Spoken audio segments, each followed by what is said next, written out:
Morning, everybody. First of all, I want to apologize for not getting here as expected on time. And I want to say thank you to the organizers, particularly Brenda. I don't think she's in the room, for jumping around, and also to the speakers who got shuffled because of me. I apologize. You guys were well deserving of planning your time slots and not having to shuffle for me. So thank you for your accommodation. I am happy to be here. I can tell you that I'm your backup speaker today. The expert in our group is actually looking at biodigesters in the US this week. So last week I was in Holland on other farm related business, and I got a phone call saying, hey, I'd like you to go to Red Deer next week and do my speech for me. I said, well, I can't do your speech. I'm not you, but I can do my speech.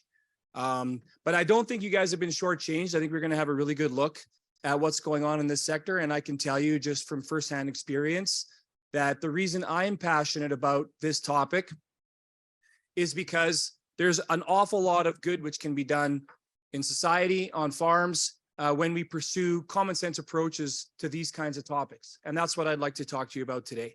Just going to flip my laptop open so I got my notes. As I was being introduced, I was wondering who that guy was. That was really well done. So thank you for that. I am the CEO of Agrihub, a group of companies. And I am focused largely in my role on the future. In our world, we ask each level of the organization to have a time horizon, and my horizon is in the 3 to 5 to 7 year window, which is what I'm looking at, but not today. Today, we want to talk about things which are practical for farms and for your businesses right away. But the reason why I pursue our strategy that way is because that's what I did as a consultant. I ran a strategic planning consultancy, which had a particular methodology that I'll share a little bit about now, so you get a bit of a picture of where I'm coming from. We always started our work with any company that we were working with, whether it was agriculture or whether it was automotive or aerospace or industrial or furniture. We worked with all of them. We always started with a picture of the future that was 10 to 20 years away. And that was something that I was very passionate about. I strongly believe if you're thinking about the trends that are in that space, and you figure out how to solve those problems along the way better than your neighbor, then your business will be more successful as a result. That's called mega trending. And the mega trend that we're going to talk about today is all wrapped up in a whole bunch of things that are actually quite sensitive to all of us, because we all have a various perspective on them. This mega trend that we're going to discuss was climate awareness. And, you know, people are really sensitive to this topic, whether it's because we care a lot about the weather, or whether it's because we care a lot about how the weather used to be, or how the weather is today, or how the weather is tomorrow. I can guarantee you, if you have kids, you are a climate change activist, because you probably said something like this.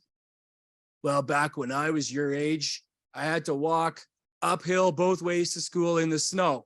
And if you did say that, you're a climate revisionist as well, because it's probably not that much different today than it was back then. But whatever the case, we are sensitive to this, and we are sensitive to the news cycle and to the volatile weather patterns that we are being told about.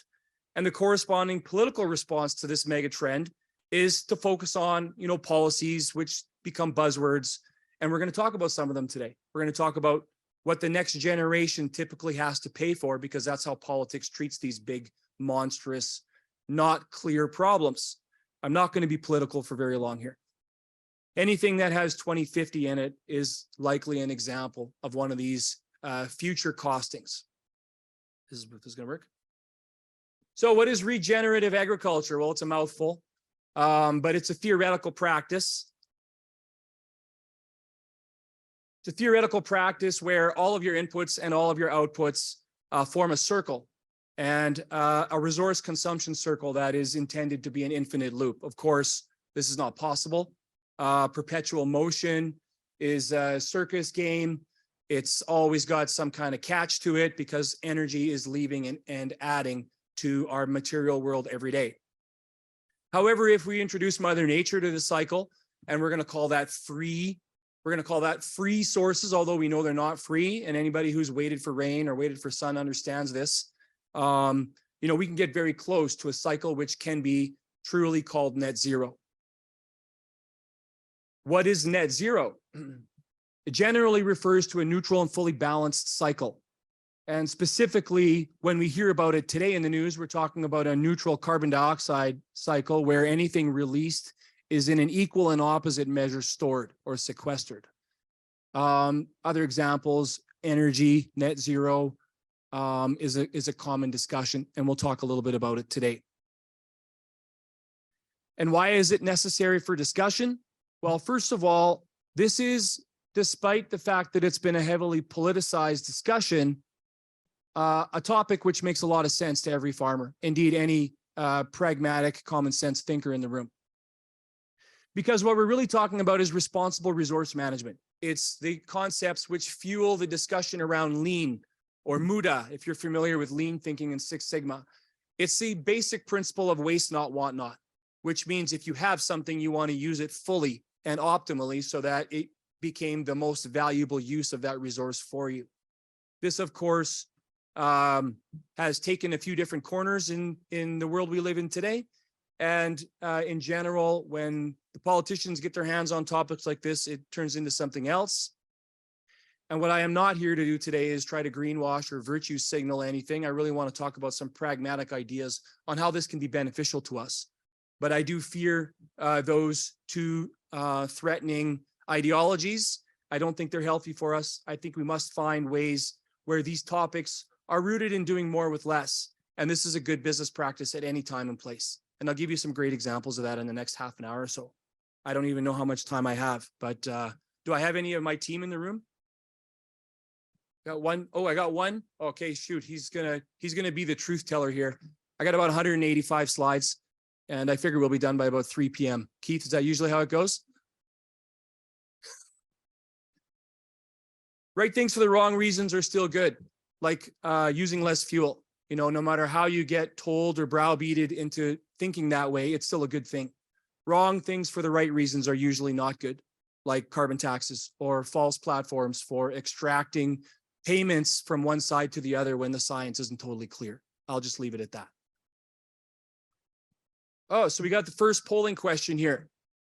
I have achieved net zero status on my farm or in my business. Please take a moment to answer this question. Yes, you have. No, you have not. Or you prefer Diet Coke to net zero Pepsi. Your choice. I'm not quite sure how the answers come in. Here we go. Got no's, got yeses.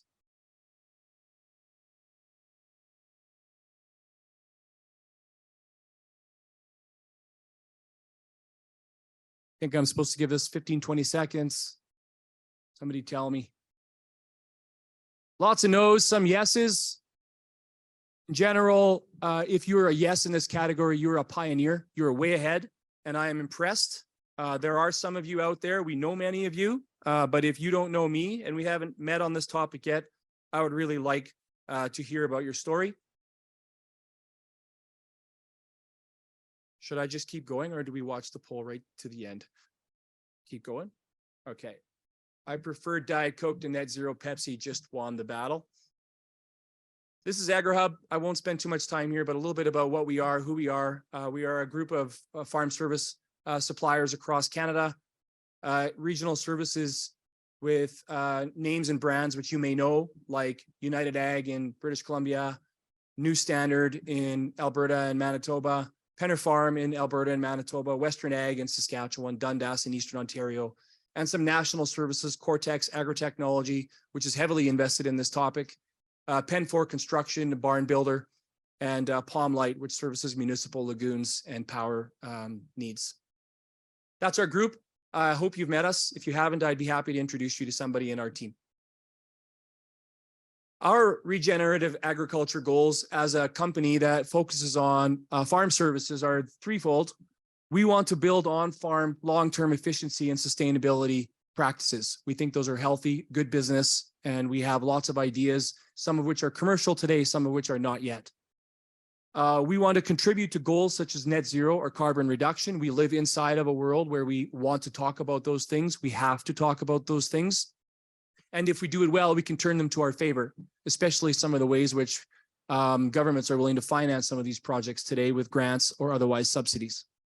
And we want to make sure that we're focused on what business people think and live. And that's, a 5-year simple payback or a 20% ROI is a good business investment. And that's what we would like to focus on bringing to your farms. So that's the basis for our own research in this topic. This is a little bit of our landscape for what we're interested in. This will be the last infomercial here today.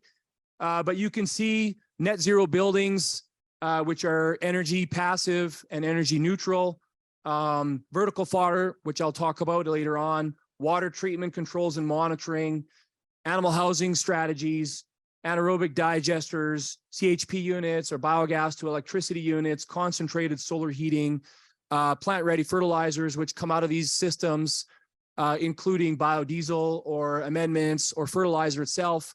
This is all inside of our scope. So if any of these things are things that are interesting to you, you'll hear about them today, and you'd be welcome to come and see us or people at our booth here or at the pork show across the way. We'd love to talk to you. We have understood the hierarchy of needs in this way. And if you're running a farm or in the farming sector, you probably think this way as well. You need feed for livestock or poultry. You need electricity and thermal inputs for your operations. And you need to make better use of what we call waste. The desired outcomes, of course, where we want to be in this transformation from where we are today to tomorrow. We want more feed from less land, less water, and less inputs, example, fertilizer or other ways which you need to have to treat for your crop. We want to reduce energy and maybe even produce energy, not just for ourselves. And we want to turn all what we call low-grade byproducts or waste into upgraded, valuable inputs for something else. That's really how we discuss this topic. The Dairy Farmers of Canada is one of the first industry advocacy groups to come out and say that they have a net zero strategy that is in place. They've done a good job on this. It's worth going to read. It's distributed publicly on their website. I know pork, poultry, and everybody else is talking about the same topic, about how to make sense of this. But here you can see in very small print, best management practices around net zero. And on this list, you will see things that are also contemporary to the poultry industry, like livestock or poultry management, feed production, manure management. These are themes which we're going to explore. This leads me to my next question. Doing more with less is a best management practice on my farm or in my business. Yes, it is. No, it's not. Or I prefer eat more to O. Henry. Go ahead. Tell me what you think. If you get up in the morning and you're thinking about how to make your operation more efficient, if you're thinking about how to stretch your dollars spent on inputs or get more out of your labor or otherwise do a little better today than you did yesterday, then you're like, the last 6,000 years of farmers out there. That's what farmers do. They typically practice this every day because they don't have time to waste. They don't have money to waste. So this is a pretty sincerely held principle in the farming sector, in agriculture, which I really appreciate. And this really grounds us into good behaviors. And we struggle with these topics that are bringing pressure to our farms. I want to give you some ideas about how we can turn some of those pressure points into opportunities for improvement in revenue. The market is calling for action. There is all kinds of chatter about this. First of all, in the top left corner, Canadian Biogas Association produced this analysis that the agricultural sector is the #1 potential source of bioenergy that we have today in Canada. It dominates this discussion compared to other forms of, let's call them waste, landfill, wastewater, commercial residential. There's 68% all the way down to 6 here, but you can see it's a factor of 6 times bigger. And that means we have a huge potential resource which we can use better. What is the general consensus out there in the media? Oh, I got some headlines here. Everyone from small farms to McDonald's is getting involved in regen ag. Could it point the way to a better future for farming? €1 billion fund set up, reflecting the investors' appetite in regen ag. Some links here that you'll have in your slides. Producer.com talking about methane from dairy lagoons. Global Mail talking about the natural gas boom coming from renewables. Zero Hedge talking about the poop boom. All about manure. So I'm going to talk about energy from waste. First of all, this is dairy. I can give you some stats for poultry as well. I will do that. But their study shows a couple of interesting things. Here you see the green box, how much, let's call it, the current emissions level is for those studied elements. We have livestock, feed, manure, energy, and land. And then below the line is, if we do some things differently, how many of those emissions can we offset with different behaviors? Yellow represents 2030 potential mitigation. Blue represents 2050 potential mitigation. This is not my study. This is also not necessarily the timeline, which I think is possible. I think probably there are things we can do a lot faster than this, a lot more economically as well. But whatever the case, here in the middle, you see manure management over the course of that window of time being fully offset by strategies to manage the emissions load that manure is hypothetically producing. There are lots of ways which you use manure today. But the question I want to ask you is, do you agree or disagree the value of our waste is an important optimization opportunity? Yes or no? Yes, no, or I never miss an opportunity to get wasted.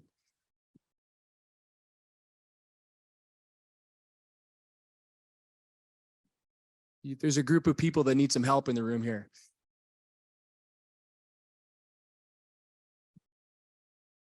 All that manure out there, and there's lots of it, is often viewed cynically by society. Of course, farmers know differently. That is an impressive resource which we need and which benefits what we do. And this is how we describe that cycle. The renewable natural gas capture cycle, how it works, the process of creating biomethane. Maybe some of you are familiar with this, but it starts with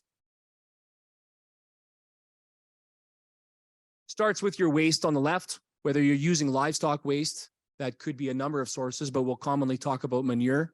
Whether you're using crops, which have deteriorated or were not able to be pulled off in the right grading, so you want to use them for something else, or otherwise grown specifically for energy, which I think is a very bad idea, to be honest.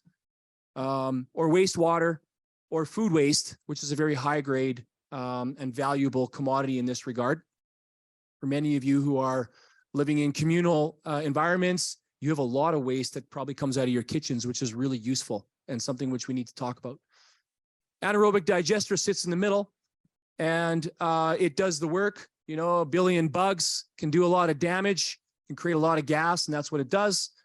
And the heat, the electricity, which is possible off the biogas, is one way to use this gas. The biomethane, which is produced, can also be turned into other things and sold off. The byproduct from the digester is everything which you previously had from your manure, mostly intact. Your fertilizers, whether it's your nitrates or your phosphoruses or whatever else you're capturing and spreading on your field.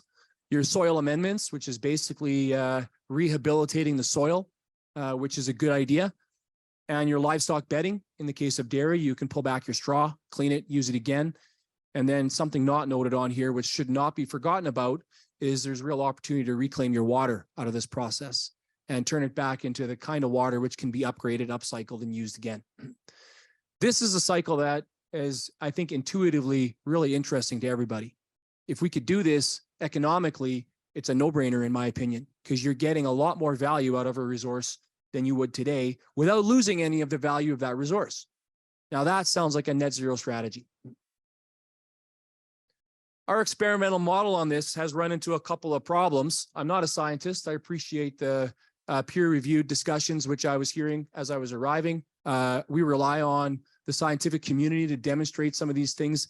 And we have studied this together with university partners to understand if we could create enough passive energy to heat a digester. Because one of the problems with the digesters in the prairies specifically is it's freaking cold for half the year. And that's a problem. Digesters basically shut down when they don't get the right temperature constantly given to it. There's somewhere in the neighborhood of 150 digesters below the, I'll call it climate line in the US that are heated entirely by nature, and they don't have to worry about this. And there's a very, very small fraction of those digesters that are deployed north of that line, because you get increasingly lower amounts of gas out of the unit through the cold weather months. So what we thought about was, well, how do we change that? And our concept is pretty simple. Let's use passive solar energy in a greenhouse style structure, put it over top of a digester and see what happens. We've done this on a very small scale. We haven't done this commercially, which is why I'm talking to you about it quite openly today. But these CSP arrays, which are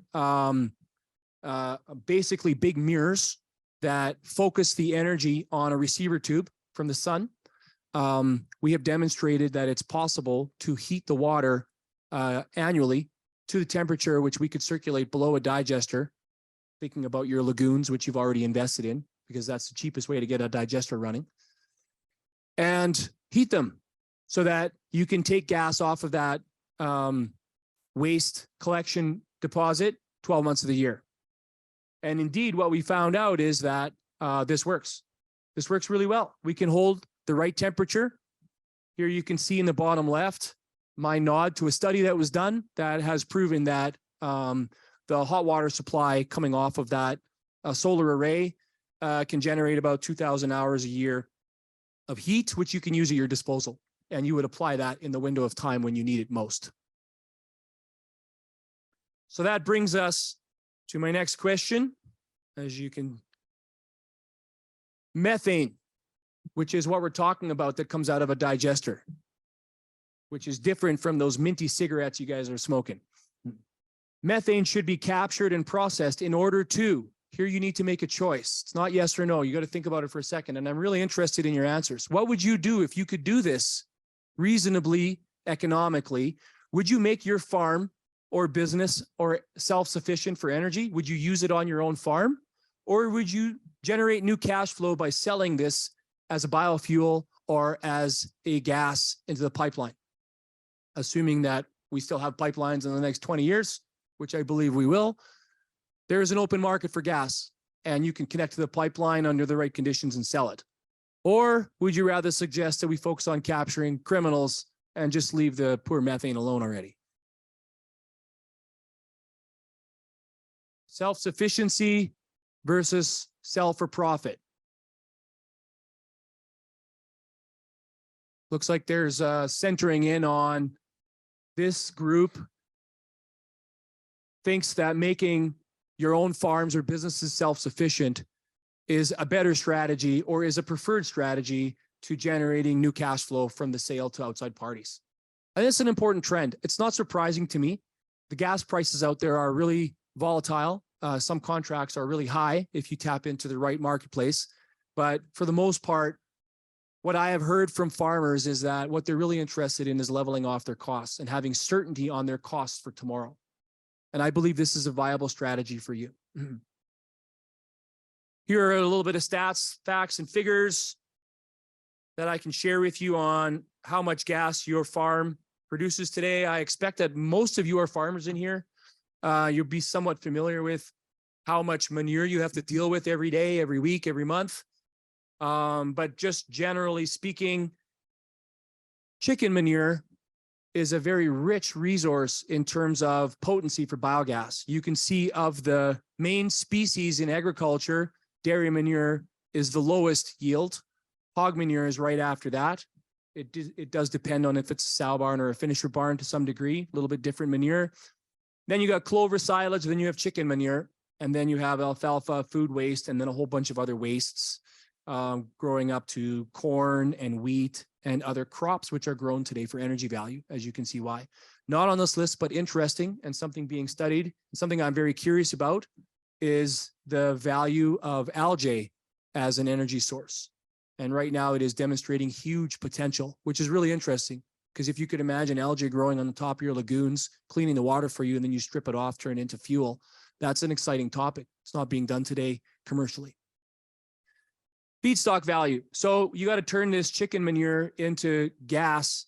And roughly speaking, you can trust my math here, but if you prove me wrong, I will happily be corrected. But generally speaking, 1 cubic meter of biogas is roughly 0.04 gigajoules. Gigajoules is the way we translate into gas language. Poultry slurry on this chart tells you that you're getting about 30 to 100 cubic meters per ton, and that generates roughly 2 to 4 gigajoules of energy value, which you can use for electricity or for heat or for both if you put a CHP unit in. And, you know, how much manure does livestock produce? Well, I probably don't have to tell you this, but if you got a layer barn, it's roughly 60 pounds per 160 birds per day, or 12 tons a year. Multiply that by your flock size to figure out how much that is. If you've never calculated that, you'd probably be amazed at how much manure is coming off your farm. But I bet you know that well because you rely on it. You spread it on your fields. Your broiler barns typically produce a little bit more manure. And here you can see beef, dairy, hogs, pigs, and turkey as well. A couple of notes here. Under current CRA regulations, if you're interested in making investments like this, cogen in particular has been registered as a fast depreciation item, which is in general, if you're a profitable business, making it easier for you to go and put that cogen unit on your facility. The current carbon tax schedule, you know, we just talked about the carrot. Well, here's the stick. The current carbon tax schedule is scheduled to cause a 30% inflation of natural gas heating and electricity in provinces where the electricity is generally produced by natural gas. Unfortunately, that's Alberta. So this is a meaningful topic for you. It's less so in Manitoba, where we have big dams producing electricity from water. But Saskatchewan, Alberta, British Columbia, Ontario, Quebec, in fact, most of the Canadian provinces sit in this box. And it's a little bit scary.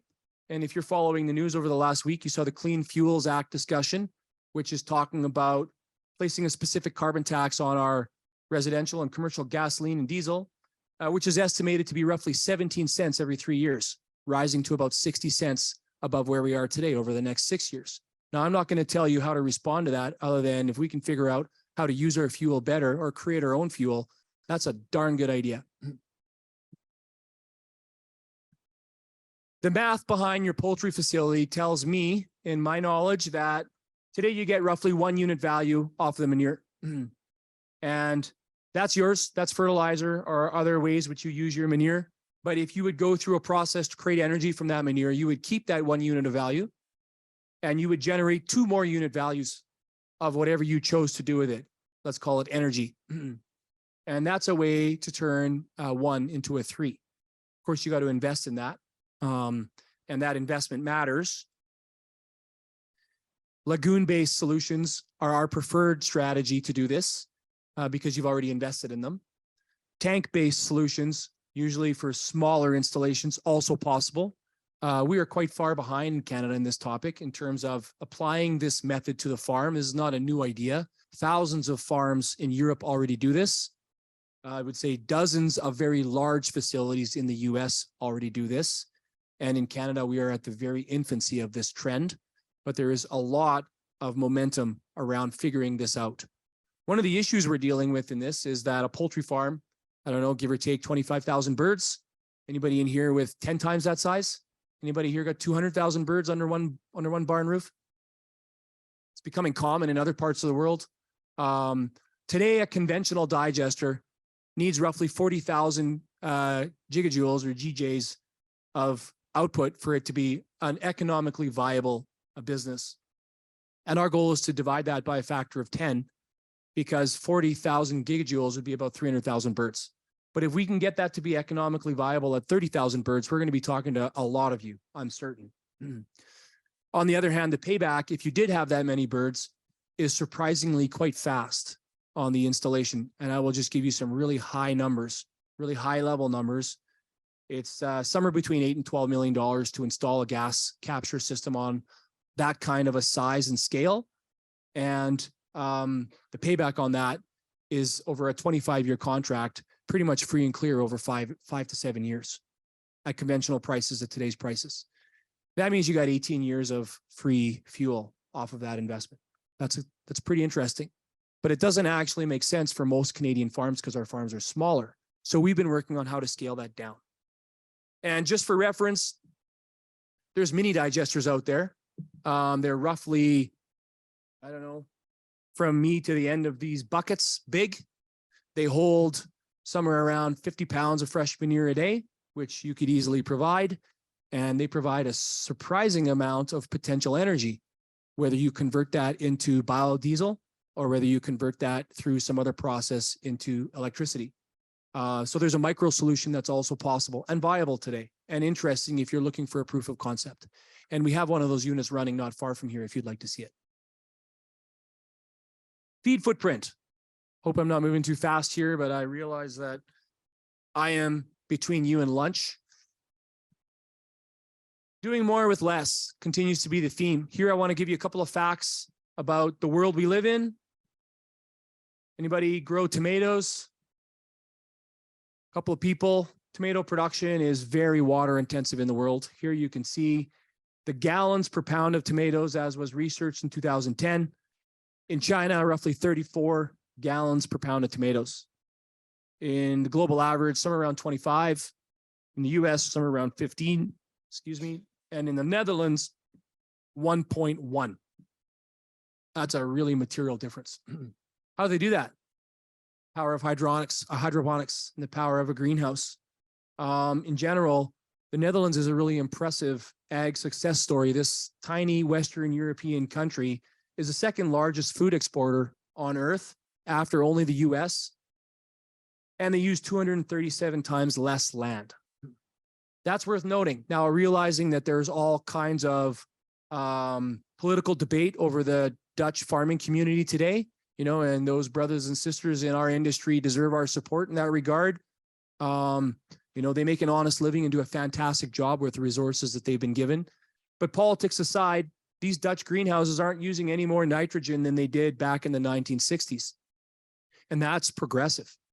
That's a really good business model. This is a really interesting map.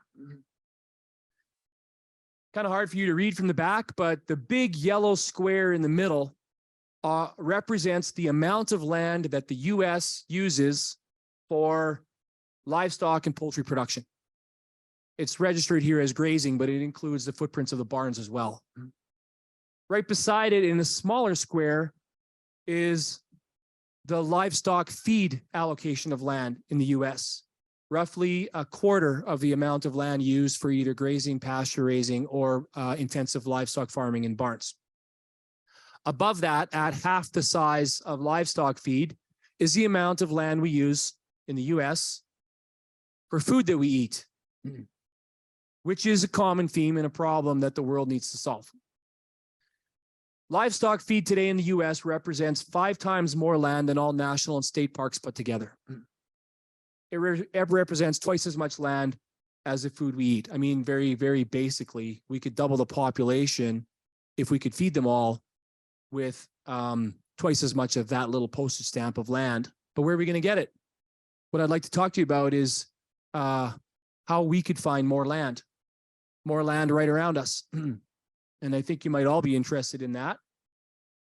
I know that the farming community over the last decade has demonstrated quite clearly that they need more land. And you can see here on the right-hand side, the Canadian summary, the total number of farms, has dropped by 8%.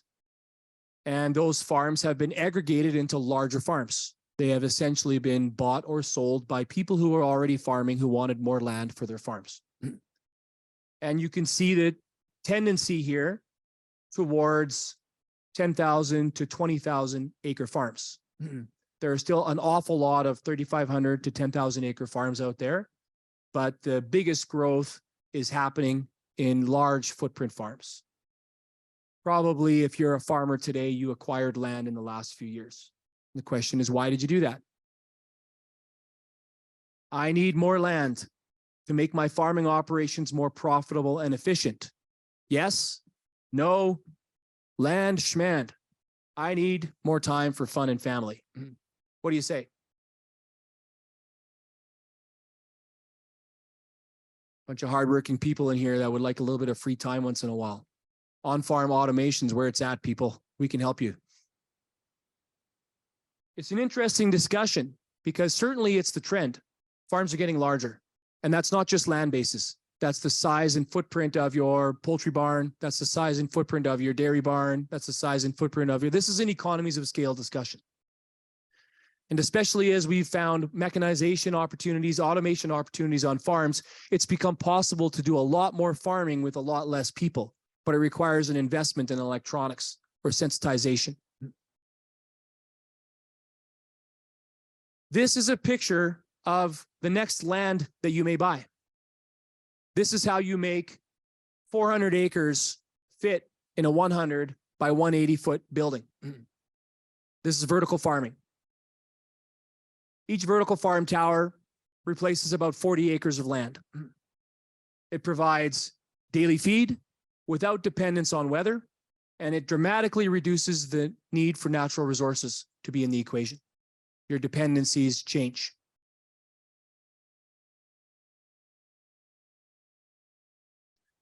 This is another picture of a proof of concept facility in the States, which we visited a few times already. Very interested in this sector. This is a 16 by 9 by 200 foot building. It produces 30,000 pounds of fodder every day. You can see the representation in terms of dry matter. You can see the representation in terms of tonnage. Generally speaking, it was designed to replace alfalfa production.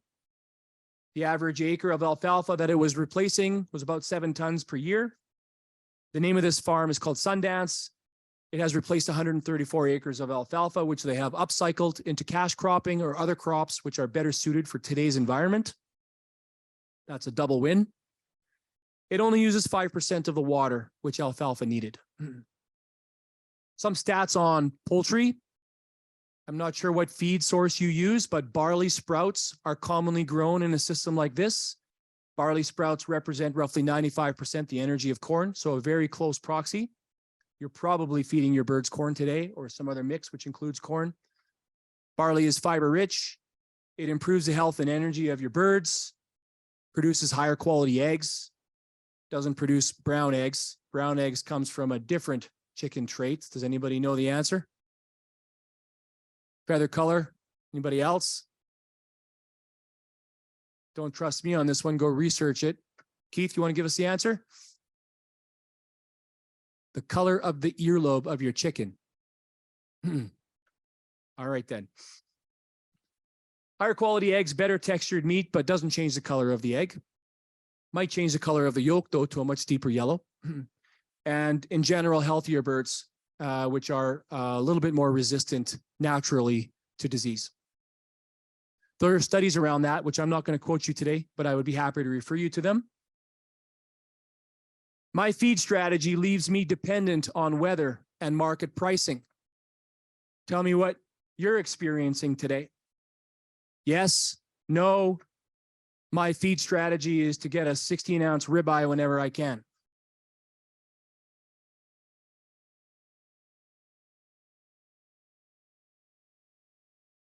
I would guess that especially in the last few years, as we've seen peak feed prices, as we've seen drought or too much water if you're from Manitoba, as we've seen real challenges in seeding and then real challenges in harvesting, that this is an area of concern as it has been forever for most farms. A stable, dependable, right priced, right costed feed supply is essential to a stable, dependable farm sector, especially if we're producing protein. And I would like to offer to you this idea.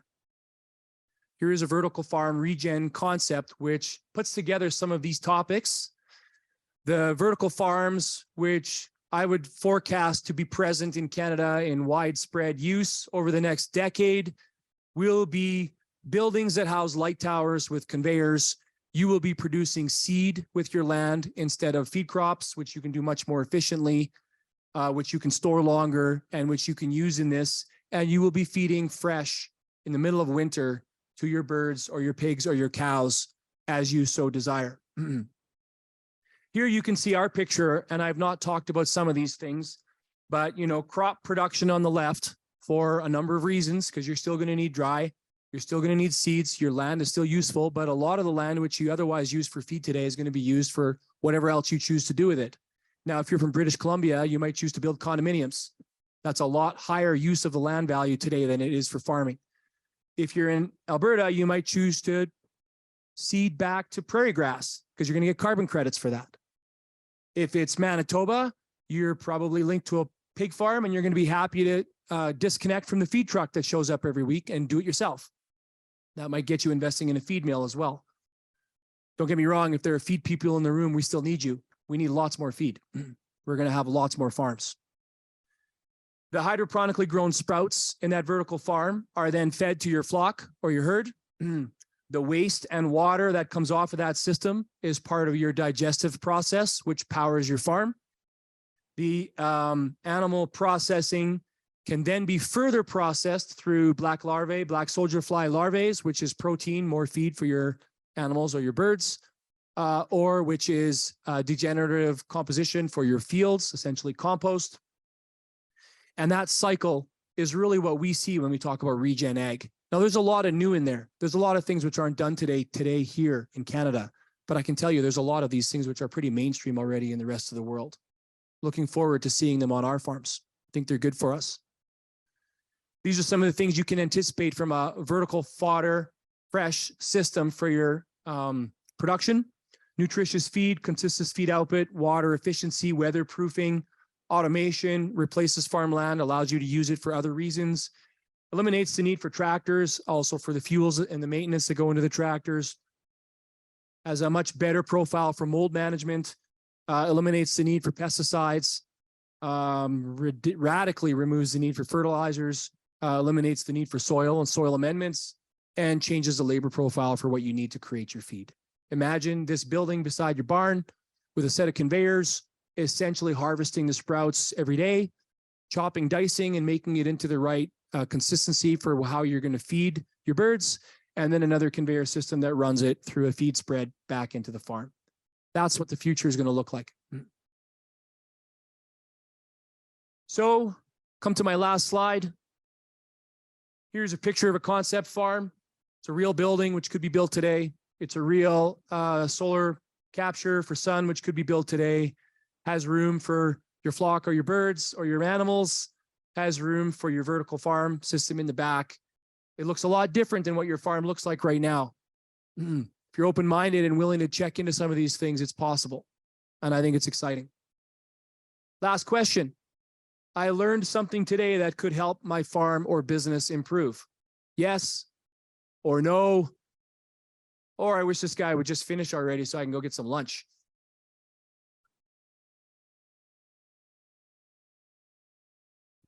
I want to thank you for your attention.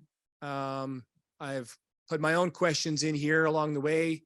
Hopefully I gave you something to think about that's a little different, a pragmatic view to this field of interest, which could otherwise be intimidating or even filled with pressure. I don't think it has to be that way. I would look forward to speaking personally with any one of you and passing you along to a team who can help you build your farm. Thank you.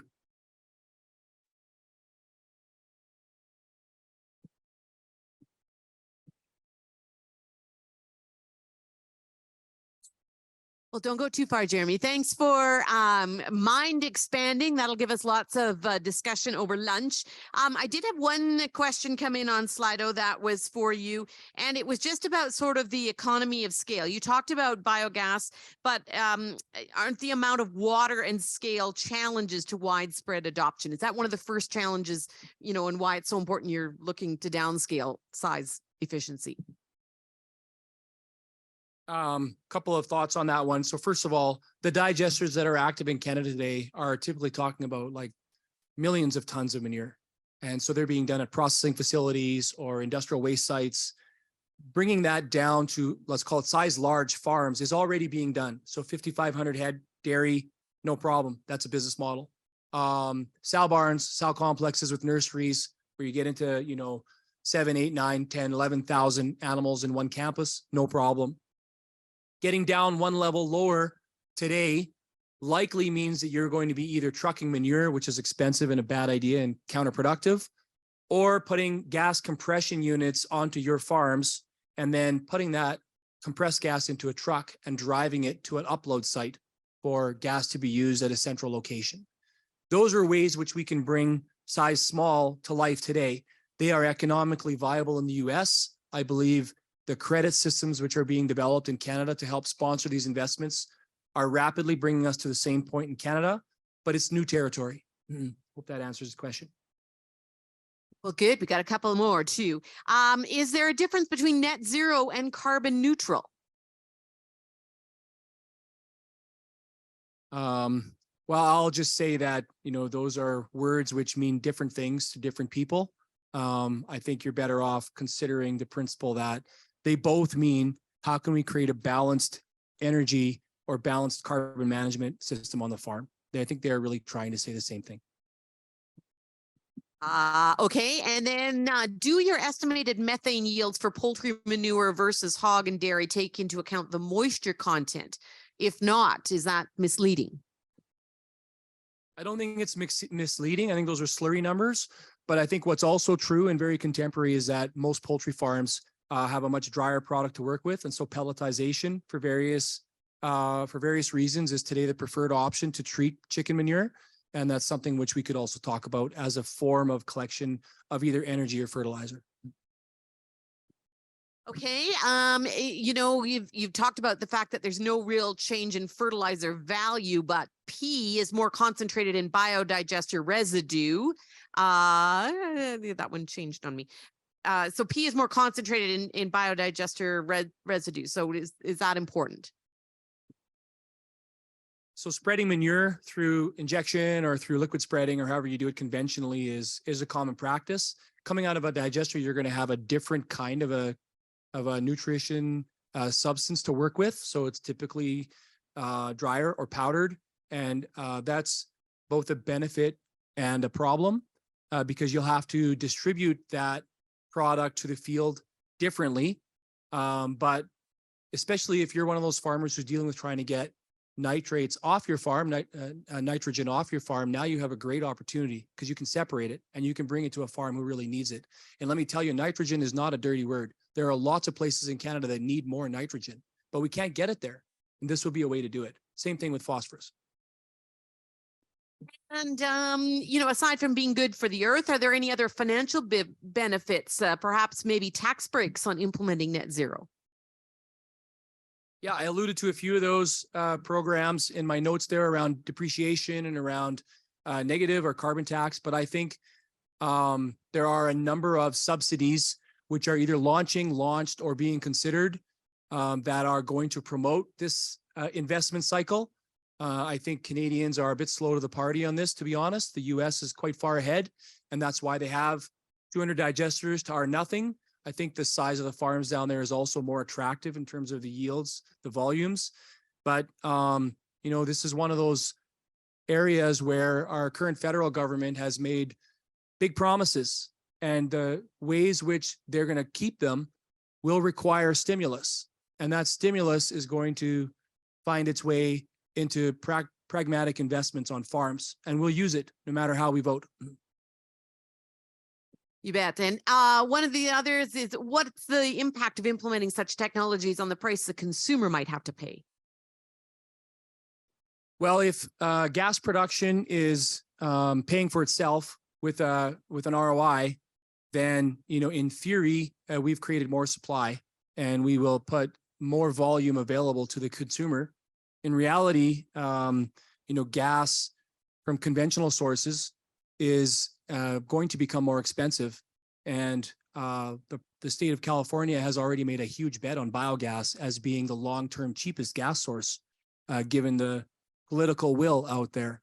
So if we get on the bus and start creating biogas, which is useful in various forms of energy conversion, I think this benefits the consumer. I think it benefits your farm, whether you choose to use it as heat and power on your own farm and get off the grid, or whether you choose to sell it into the system and generate new dollars for your farm. Either way, other things which you want to do for your farm are going to be financed by that new source of revenue.